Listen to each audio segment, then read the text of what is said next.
কালী পুজো, তাহলে আমি পুজোর জোগাড়টা করে ফেলি।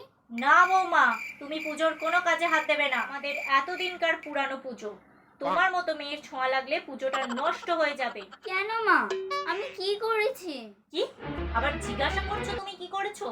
এই তো গায়ের রঙের ছিরি। আমার ছেলেটা যে তোমায় কি দেখে বিয়ে করে এনেছিল কে জানে বাবা। কোথায় আমি ভেবেছিলাম আমার বউ হবে ফর্সা লাল টুকটুকে, গায়ের রং হবে ধুতে আলতা। তা নয়, বৌমা হলো কিনা এই কালো মেয়ে। ঠিক আছে মা, তাহলে এবার থেকে আপনাদের কালী পুজো বন্ধ। কি তোমার সাহস হলো কি করে এই কথা বলার? তুমি জানো আমাদের এই কালী পুজো কত পুরানো? আমার শাশুড়ি মা, তার শাশুড়ি মা, তার শাশুড়ি মা এই পুজো করে আসছেন, আর তুমি কিনা বলছো এই পুজো বন্ধ হয়ে যাবে? এদিকে কালো মেয়েকে বউ মানতে অসুবিধা হয়, আবার আপনারাই মা কালীর পুজো করে? এটা কি মানা যায়? মা কালীর গায়ের রঙও তো কালো, তাহলে আপনাদের কালী পুজো করা তো সাজে না। কি এই মেয়ে সব কি বলছে? কালী পুজো বন্ধ হয়ে গেলে যে আমার সংসারের অমঙ্গল হবে?